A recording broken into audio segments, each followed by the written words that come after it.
I believe good things are coming our way. Carol Harris encouraged herself as she wrote bedroom with a permanent marker on a moving box. She had mixed feelings about leaving the apartment where she grew up to move to a suburban single-family home. While it was sad to leave a place she'd lived in for 10 years, she felt genuine joy at being able to give her daughter Emma a house with a yard. "Mom, will I have my own room in the new house?" asked 6-year-old Emma as she placed her stuffed animal, Mr. Whiskers, on the bed. Her chestnut hair was tousled, and her big blue eyes sparkled with anticipation. "Of course, Emma. You'll have your very own lovely room. You can see the backyard from the window, and we can paint the walls any color you like," Carol answered, gently stroking her daughter's hair. "I want pink," Emma said without hesitation. Carol smiled. The move to their new home was made possible by her husband Michael's promotion. Michael had worked at a local IT company for many years and finally secured a position as a senior project manager. The salary increase brought significant changes for the family, making it possible to move to a better school district. This was the right decision for Emma, Carol reassured herself as she carried boxes from the living room to the kitchen. She worked as an administrative assistant at an elementary school and had already arranged to transfer to a position she could commute to from their new home.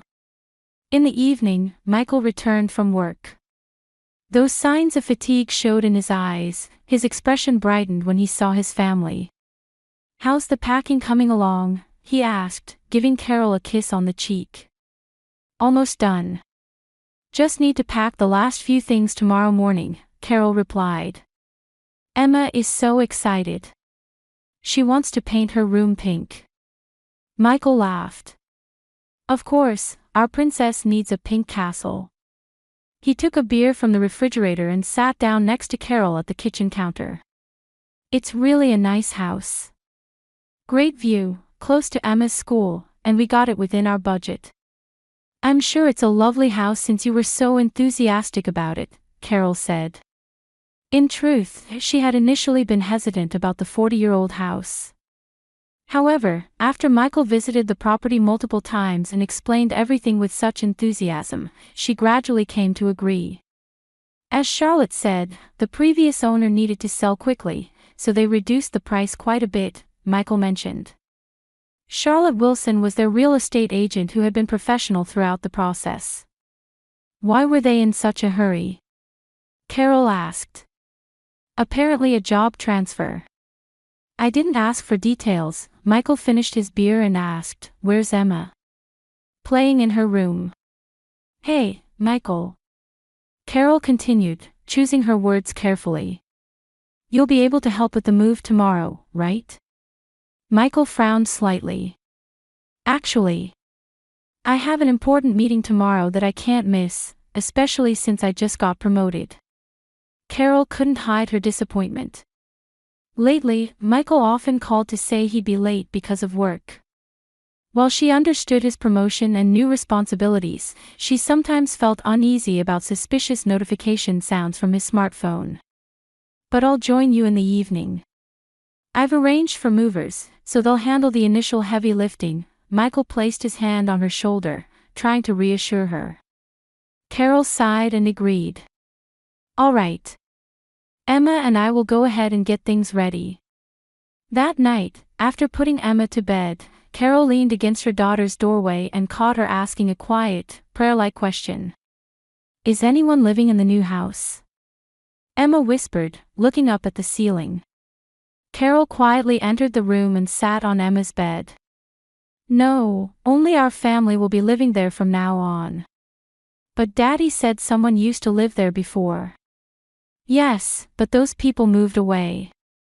They're not there anymore." Carol kissed Emma's forehead. "Now, tomorrow's a big day. You need to get plenty of sleep." Carol left her daughter's room and headed to her own bedroom. Michael was already lying in bed, looking at his phone. When she approached, he quickly turned off the screen. "Is Emma asleep?" he asked. "Yes," Carol answered as she got into bed. "She seems to be thinking about the new house. Our new life starting tomorrow will be wonderful," Michael said and turned off the lamp. 3 weeks before the move, Carol had visited the new house alone to measure for curtains. With a measuring tape in hand, she checked each room on the second floor, the master bedroom, Emma's room, and a small room at the end of the hallway. What should we use this for? Carol mused. The room was about 6 tatami mats in size, with a view of a maple tree in the backyard. Carol was considering making it Michael's study or a guest room. The walls were painted cream, and an old light fixture was attached to the ceiling. As Carol approached the window, she felt something catch. There was a strange bulge in part of the wall, and she touched it with her finger. It seemed like there was something under the wallpaper. Curious, she gently peeled back the edge of the wallpaper with her fingernail. A child's drawing done in colored pencils appeared. It showed a blue sky and green grass, with 3 stick figures. The words, Daddy, Mommy, me were written in childish handwriting. Carol frowned. Charlotte had explained that the previous resident was a single man living alone. She took out her smartphone and called Charlotte. Mrs. Harris, what can I do for you? Charlotte's voice sounded cheerful. I just wanted to check something, Carol said, staring at the drawing on the wall. Could you tell me a little more about the previous resident? Yes, his name was Martin Green. He worked in IT and lived alone. Is there a problem? He didn't have any children. Family? No, I understand he was single, Charlotte replied, sounding a bit confused. Did you find something? Carol hesitated for a moment. No, nothing in particular. Just some children's drawings in the small room upstairs. Ah, those might be from earlier owners. I heard Mr. Green purchased this house 2 years ago, but before that, a family lived here. I see, that makes sense, Carol pretended to be reassured. Thank you. After hanging up, she looked at the drawing again. The wallpaper appeared relatively new, but she couldn't determine how old the drawing underneath was. Thinking it might be traces of previous residents in this old house, she tried to put the wallpaper back in place. Just then, something fell to the floor. When Carol bent down, she found a plastic toy car. It was a red fire truck with a sticker on the side that read, Jason's car. Carol wondered about this but put the toy in her pocket. The following week, Carol visited the new house again. This time she was with Michael to decide on paint colors. They had decided to remove the wallpaper in the living room and paint it a new color. Emma's room should be pink, but I'd like a more subdued color for the living room, Carol said, holding color samples. I'll leave it to you, Michael answered, but his gaze seemed distant. His smartphone rang, and after quickly checking it, he said, It's work. I need to take this, and went outside. Carol watched her husband through the window. While on the phone, Michael walked to the edge of the garden, occasionally looking around as if checking his surroundings. He appeared tense. Carol felt a small twinge of anxiety. Michael had been acting strange lately. Suspicious late-night calls, sudden schedule changes, and unexplained expenses. Last week, she had accidentally seen Michael's credit card statement and found charges for meals at restaurants she didn't recognize and jewelry purchases for items she'd never received. It's just the stress from his promotion, Carol told herself. When Michael returned, there was a look of relief on his face. Sorry, it was an urgent matter. That's okay, is everything settled? Carol asked. Yes, Michael abruptly changed the subject. Shall we check out the basement too? The basement was half finished, with the rest usable as storage space. When Carol turned on the light, concrete walls and floors appeared. An old shelf stood in one corner. This could be a workspace, Carol said. Michael stood in front of the shelf and said, We should probably remove this. As Carol approached, she noticed something behind the shelf. Wait, there's something here. As she reached out, Michael suddenly grabbed her arm. Be careful, there might be nails or something sticking out. Carol was startled. She felt his grip was a bit too tight. It's fine, I just want to check. When she moved the shelf, a small hole appeared in the wall. She reached in and pulled out a piece of paper. It was another child's drawing. A man and a boy standing on green grass, with the words, "Daddy and me," camping written on it. Carol showed the drawing to Michael. I wonder if this belongs to the previous residents too. Michael's face tensed for a moment. Probably. Let's throw it away. He took the drawing and put it in his pocket. Anything else we need to see? Carol felt uncomfortable with her husband's reaction but said nothing. As the days of preparation for the move continued, the unease in Carol's heart grew gradually larger. On the morning of moving day, Michael got up early and was putting on a suit. A suit on moving day? Carol asked. I told you I have an important meeting, Michael replied while tying his tie in front of the mirror. But I'll join you in the evening. The movers are coming at 9, right? Yes, Carol answered. Emma and I will go ahead. Michael kissed her and said, looking forward to our first night in the new house, before leaving. Carol and Emma looked around the empty apartment while waiting for the movers. It's a little sad that we won't be living here anymore, Emma said. Yes, Carol put her arm around her daughter's shoulder. But we'll have even more fun things to do in our new house. She hoped her words would prove true. The autumn sunlight spreading across the New Jersey suburbs created an apparently peaceful and tranquil atmosphere. A white moving truck stopped on a street lined with trees beginning to turn red and yellow. Carol, holding Emma's hand, got out of the car. In front of them stood the two-story house that would become their new home. Blue-gray exterior walls with white window frames and a well-maintained small front yard. It looked like a typical ideal suburban home. This is our new home, Emma, Carol said in a slightly pitched voice. As the movers began carrying in the boxes, Carol headed to the entrance with the key in hand. Emma held her mother's hand tightly, appearing somewhat nervous. Are you nervous?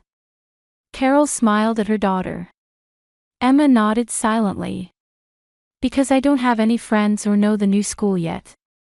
It'll be fine. You'll make new friends quickly, Carol said as she inserted the key. When she turned it, the heavy wooden door slowly opened. The moment they stepped onto the tiled floor of the entrance, Emma suddenly stopped. Carol felt her small body begin to tremble. Mom, there's still someone in this house, Emma's voice was shaking. Carol laughed and answered, What are you saying? There's not even any furniture yet. However, she noticed the smile had disappeared from her daughter's face. Her blue eyes were wide with fear, and her small finger was pointing at something. There, look, Emma whispered. Carol looked in the direction her daughter was pointing. Upstairs, at the end of the hallway, the closet door in the master bedroom was slightly open. She caught her breath. During yesterday's viewing, she was certain she had closed all the doors. Wait here, Carol told Emma, instructing her to stay on the entrance mat. She slowly began to climb the stairs. The creaking of the wooden floor sounded oddly loud in the silence. When she reached the hallway, the open closet door seemed to be swaying slightly, as if inviting her. Is anyone there? Carol called out, but there was no response. She cautiously approached and opened the door further. The closet was empty, with only freshly painted white walls visible. Carol breathed a sigh of relief. However, looking closer, she noticed a small gap between the wall and the floor at the back of the closet. She bent down and stared at it. Something blue was visible through the gap. When she touched it with her finger, it felt like the edge of something. With a mix of fear and curiosity, Carol pulled out the blue object. It was a small child's backpack. Light blue fabric with dinosaur patches sewn on. On the back was written, Jason G. With trembling hands, Carol unzipped the backpack. Inside were several children's items. A partially used box of crayons, red and blue miniature cars, and a folded piece of paper. When Carol opened it, a child's drawing appeared. It showed an adult man and a boy holding hands, with the words, "Day with Daddy" written on it. "Mom, are you okay?" Emma's voice came from downstairs. "Oh, yes. I'll be right there." Carol hastily tried to put the backpack back where she found it but changed her mind and decided to take it with her. She firmly closed the closet door and went downstairs. "What happened?" Emma asked with a worried face. "Nothing," Carol tried to reassure her, but felt her voice trembling. "The door was just open because of the wind." Emma looked unconvinced but didn't say anything more. "Mom, I want to go back home," Emma said in a small voice. "We can't go back, Emma," Carol said. "The movers are already bringing in our things." Indeed, the movers were carrying boxes through the front door one after another. "Where should I put this, Mrs. Harris?" one of the workers asked. Carol shook her confused head and answered, "In the living room." She took Emma's hand and said, "Come on, let's go see your room." She quickly hid the blue backpack in her handbag and headed upstairs with her daughter. Emma's room was sunny, with a view of the large maple tree in the backyard from the window. "This is your new room," Carol tried to say cheerfully, but her mind was full of other thoughts. Whose backpack was this? Charlotte had said the previous resident was a single man. But what if he had children? Or perhaps it belonged to even earlier residents? Emma was staring out the window when she suddenly said, "There's someone under the tree." Carol's heart leaped. What? She rushed to the window and looked outside. There was no one under the maple tree in the backyard. Only the shadow of the tree swaying in the wind fell on the ground. "I don't see anyone," Carol said. "He disappeared," Emma said with a puzzled look. "There was a little boy there." A chill ran down Carol's spine. She gently gripped her daughter's shoulders and asked, "Emma, did you really see someone? Or was it your imagination?" Emma looked up at her mother and said, "It was real. He was wearing a blue shirt." Carol closed the window and drew the curtains. "It was probably a neighborhood child. Maybe you'll meet him later," she tried to say cheerfully, but her voice trembled slightly. She encouraged Emma to look around the room while she stepped into the hallway. She took out the backpack and checked the contents again. These were definitely a child's belongings. And Jason G. was probably the child's name. Carol thought about it. Martin Green was the previous owner. Was G the initial for Green? Charlotte had said he was single, but what if he had a secret family? Or perhaps he was divorced and his ex-wife and child visited occasionally. "Mrs. Harris, where do you want the kitchen boxes?" a mover's voice called from downstairs. "I'll be right there." Carol hurriedly hid the backpack in the bedroom closet and went downstairs. The rest of the day passed busy with organizing belongings and arranging furniture. Carol consciously tried not to think about the backpack she had found. It was just a coincidence, a relic of the previous residence, she told herself. At 6 p.m., she received a call from Michael. "Sorry, the meeting is running long. I'll be a bit later than expected," his voice sounded tired. "What time do you think you'll be home?" Carol asked. "Around 8 or 9. How's Emma?" "She seems a bit tired. She's watching a DVD in the living room now." "I see. Talk to you later." Michael hurriedly hung up. Carol stood still for a moment. She sensed a tension in Michael's voice that was different from usual. She returned to the living room and sat beside Emma on the sofa. "Isn't Daddy coming home yet?" Emma asked. "He still has some work to do," Carol answered. "What would you like for dinner?" "There seems to be a pizza place nearby." "Pizza?" Emma brightened for a moment but quickly returned to looking anxious. "Mom, this house makes strange noises." Carol listened carefully. Indeed, she could hear faint sounds coming from somewhere in the house. "It's just an old house.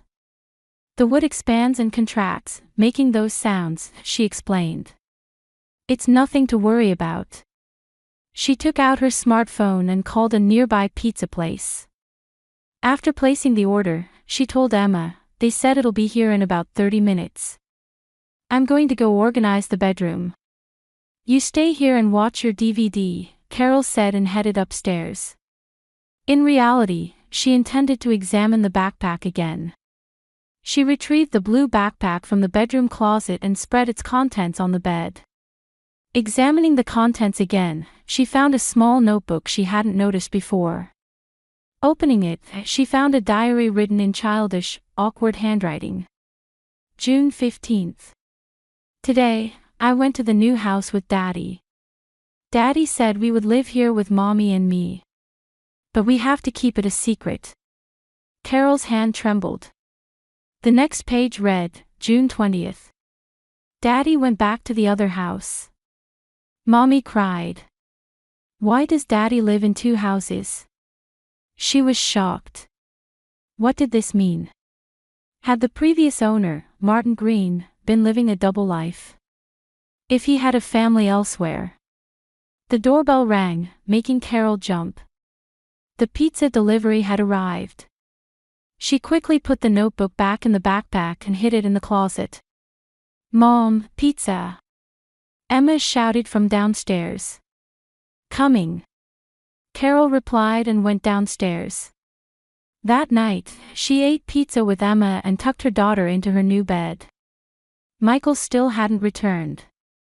Carol went back downstairs, poured herself a glass of wine in the kitchen, and stared into the darkness outside the window. In her mind, the contents of the backpack she had found and Michael's recent inexplicable behavior overlapped. An anxiety that some great secret existed between this house and Michael began to take over her heart. On the 3rd morning after moving in, Carol woke up early. Beside her was Michael, sleeping with an exhausted expression. Last night, he had returned home after 11 p.m. His explanation that the important meeting ran long was too vague, but Carol didn't press him. She was focused on uncovering a different mystery. In the quiet morning hours before Emma woke up, Carol decided to thoroughly investigate the house. The existence of the blue backpack suggested there was an untold story in this house. She first headed to the attic. Lowering the folding stairs, she entered the dark space with a flashlight in hand. Several footprints were visible in the dusty floor. They were fresh. Someone had visited here recently. In a corner of the attic, a small wooden box was placed. Carol approached it, shining her flashlight, and opened the box. Inside was a men's dress shirt and a small bottle of unfamiliar cologne.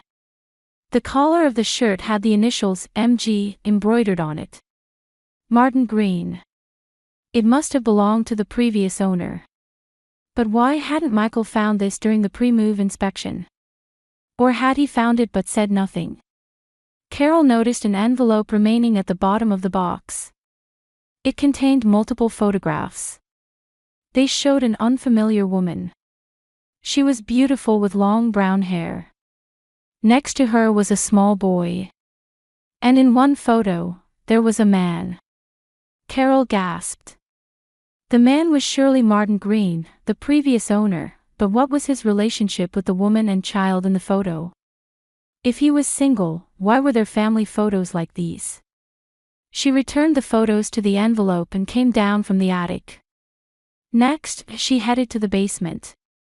She wanted to thoroughly examine behind the shelf that Michael had said should be removed before they moved in. After moving the basement shelf, Carol found an unnatural cut in the wallboard. When she gently pressed it with her finger, a small section opened. An unpainted wooden box was hidden there. Carol pulled out the box and opened it. Inside was a photo album. As she turned the pages, she found photos of the same woman and boy she had seen in the attic, along with her husband Michael. Carol's head spun. The dates overlapped with the period when she and Michael were married. The most recent photo was from 3 months ago, showing Michael and the boy fishing. First fishing trip with Dad, July 2024, was written on the back. Carol's hands shook.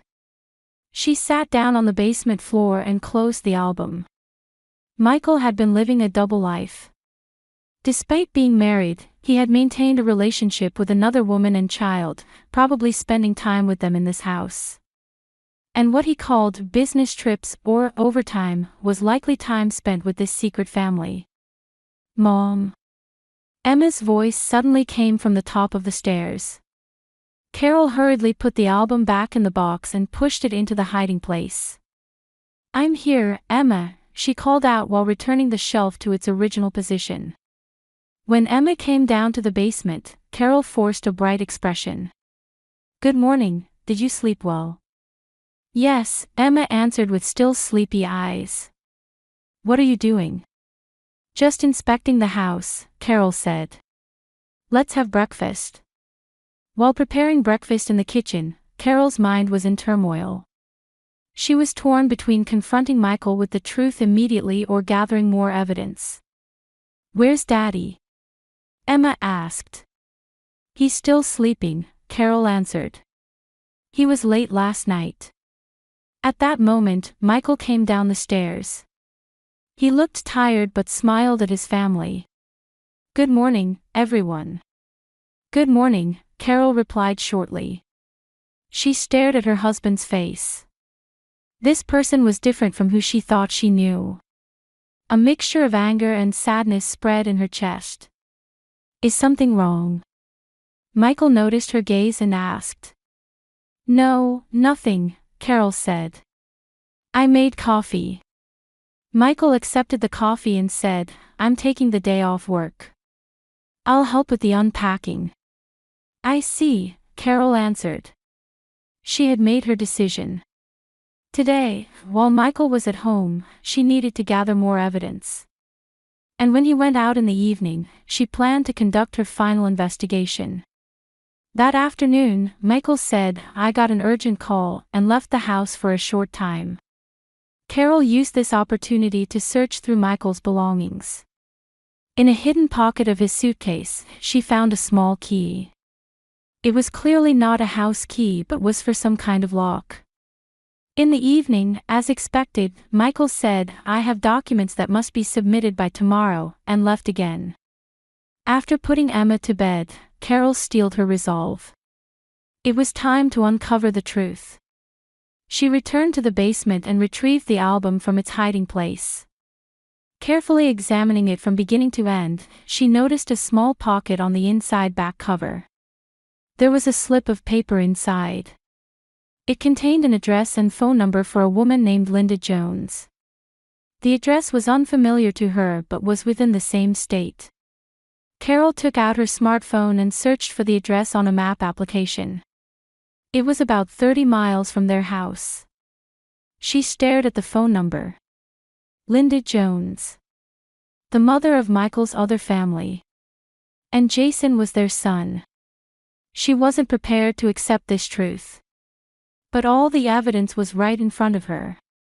Michael had been living a double life for years, deceiving her family. And now, he had moved Linda and Jason somewhere else and moved Carol and Emma into the house where he had once lived with his secret family. That was why he had enthusiastically recommended this house. Carol closed the album and returned it to its hiding place. Tomorrow, when Michael returned, she planned to confront him with all the evidence. The next evening, when Michael returned from work, Carol had laid out all the evidence on the living room table. The blue backpack, the album, the hidden photos, and the child's diary. Emma was playing at a new friend's house in the neighborhood. She didn't want her daughter to witness this confrontation. "What are you doing?" Michael stopped as soon as he entered the front door, seeing the items spread out on the table. She could see the color draining from his face. "Sit down," Carol said in a calm voice. She crossed her arms to hide her trembling hands. "I need you to explain some things to me." Michael slowly sat down on the sofa. What have you found? The truth, Carol said. I know about Linda and Jason. Your hidden family. And that this house was your secret dwelling with them. Michael initially tried to deny it. What are you talking about? That belongs to the previous owner. Enough, Michael, Carol spread the photos on the table. The photos have dates on them. And everything is written in Jason's diary. You were living a double life. Even while married to us, you were living here with another family. Michael's shoulders slumped. He covered his face with both hands and remained silent for a while. It started 7 years ago, he finally spoke. I met Linda on a business trip. It was supposed to be a temporary relationship. But she got pregnant. He choked on his words. At first, I only intended to provide financial support. But when Jason was born, I couldn't stay away from him. Carol was frozen like stone. So you decided to maintain 2 households? I didn't want to hurt you, Michael said weakly. I didn't want to lose Emma either. But I couldn't cut ties with Jason. So you chose to live a double life, Carol continued his sentence. When you said business trip or overtime, you were actually spending time with them. Michael nodded. I bought this house under the false name Martin Green. When my promotion at work was decided, managing the schedule became difficult, so I moved Linda and Jason near relatives in Connecticut. And you moved us into your other home, Carol gave a bitter smile. Why? Guilt? Or simply because you didn't want to give up the house? Maybe both, Michael admitted. I've made a terrible mistake. I know I don't deserve to apologize to you. Carol stood up. Pack your things and leave tonight, her voice was trembling but filled with determination. I'll contact a lawyer tomorrow. I'm preparing for divorce. Carol, please, let's talk about this, Michael stood up and tried to approach her. Don't come any closer, Carol raised her hand. Please. For Emma's sake, leave quietly. That night, Michael silently packed his things and left the house. A year later, Carol stopped by a neighborhood coffee shop on her way back from dropping Emma off at school. The divorce had been finalized 6 months ago, and she had decided to continue living in the house rather than selling it. Though anxious at first, the house was no longer a symbol of fear or betrayal but had become a starting point for her and Emma's new life. The usual, Carol. Susan, the barista, smiled at her. She had built warm relationships with people in the neighborhood. Sitting by the window, she thought as she drank her coffee. She had heard rumors that Michael had moved to Connecticut and tried to live with Linda and Jason, but Linda had not accepted him either. Apparently, he was now living alone. Emma had adapted to her new school and made more friends. Carol continued her administrative job at the school while beginning to study psychology online. Someday, she wanted to help people who had experiences like hers. She looked up at the blue sky outside the window. Life takes unexpected turns, but knowing the truth is always the first step toward a new beginning. She took a sip of coffee, feeling the warmth spread through her body. Carol Harris was now truly beginning to live her own life.